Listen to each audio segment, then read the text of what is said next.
مين بيدوب في الميه ومين ما بيدوبش، مين دايب ومين راسب. الخريطه بتاعتنا بتبدا معانا بمبدا بسيط، ان اللي فوق كلمته تمشي على اللي تحت. يعني ايه؟ هنفهم دلوقتي لما نبدا.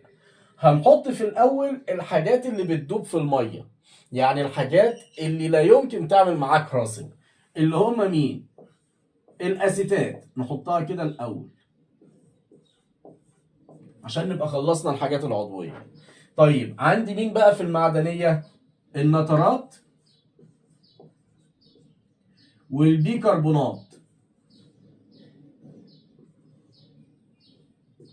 وكلام في سرك، اي حاجه فيها هيدروجين، اي ايون سالب، اي ايون سالب معدني فيها هيدروجين بيدوب في الميه. خد بالك انا قلت معدني مش عضوي، العضوي ما عندكش غير ده. انما الايونات المعدنيه زي البيكربونات، البيكبريتات، الفوسفات الهيدروجينيه، فوسفات ثنائي الهيدروجين، ما دام عندك هيدروجين يا بيه هتدوب في الميه. النترات ده المعلم، ما تفكرش انك تعمل راسب نترات خالص، النترات ده دايما بيدوب في الميه. انتهى الموضوع. عندي مين تاني من الكاتيونات دايما بيدوب في الميه؟ بص يا سيدي، المجموعة 1A كلها بتدوب في المية. أشهرهم مين؟ الصوديوم، البوتاسيوم، وعندك تاني الليثيوم، عندك السيزيوم، عندك الروبيديوم. كل دي أيونات بتدوب في المية. حط معاهم بقى الأمونيوم NH4 موجب، والفوسفونيوم PH4 موجب. دي كده الايونات اللي دايبه في الميه. طيب الخطوه اللي بعد كده، مين الايونات اللي بتترسب في الميه اللي دايما بتعمل لي راسب؟ دايما ما ينفعش اقول انها بتدوب في الميه. هتبدا عندك بالكربونات. الله يا مستر، البيكربونات كانت بتدوب لكن الكربونات لا. وافتكر اني قلت لك ايه؟ حط الاتش خلاص هتدوب. طيب مين تاني؟ السلفايت. وخد بالك انا بقول السلفايت او الكبريتيت مش الكبريتات. يبقى الاس او 3 -2. طب يا مستر لو حطيت له هيدروجين زي البيكربونات هيدوب؟ اه هيدوب. تمام. بس المعتاد بالنسبه لك دلوقتي احنا بنتكلم على ايه؟ على الكبريتيت. يبقى الكبريتيت ما بيدوبش في الميه. عندي مين تاني؟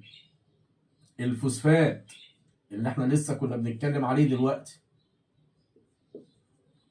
طب حطينا له اتش او 2 هيدوب؟ اه. المهم دلوقتي هيبقى كده عندي مين؟ الكربونات، الكبريتيت، الفوسفات، وحط معاك الهيدروكسيدات الصلبه. هيدروكسيد حديد، هيدروكسيد نحاس، هيدروكسيد الومنيوم، كل ده ما بيدوبش في الميه. نروح الناحيه الثانيه نشوف مين الايونات الموجبه اللي ما بتدوبش.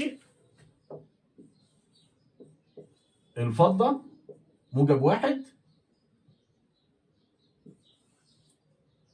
والرصاص موجب 2. وعاده تقدر تحط معاهم الزئبق.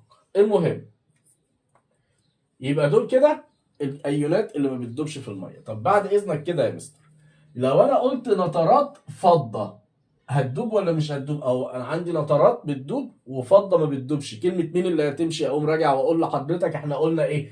اللي فوق كلمته تمشي على اللي تحت. تيجي حضرتك تفكر كده ثواني وتقول لي ثانيه واحده كده بعد اذنك، معنى كده ان احنا نقدر نقول ان اللي بيدوب كلمته تمشي على اللي ما بيدوبش؟ لا ما حصلش. ليه؟ لان انا عندي تحت هحط لك ناس تانية بتدوب بس للاسف كلمتها مش ماشيه على اللي ما بيدوبش. اللي هم مين؟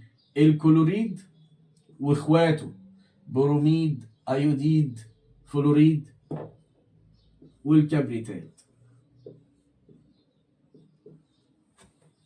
ايه حكايه الراجل ده؟ هنلاقي هنا الكلوريد والكبريتات بيدوبوا في الميه، لكن كلمتهم ما تمشيش على الفضه وكلمتهم ما تمشيش على الرصاص. الفضه والرصاص هم اللي كلمتهم تمشي عليهم. حلو كده؟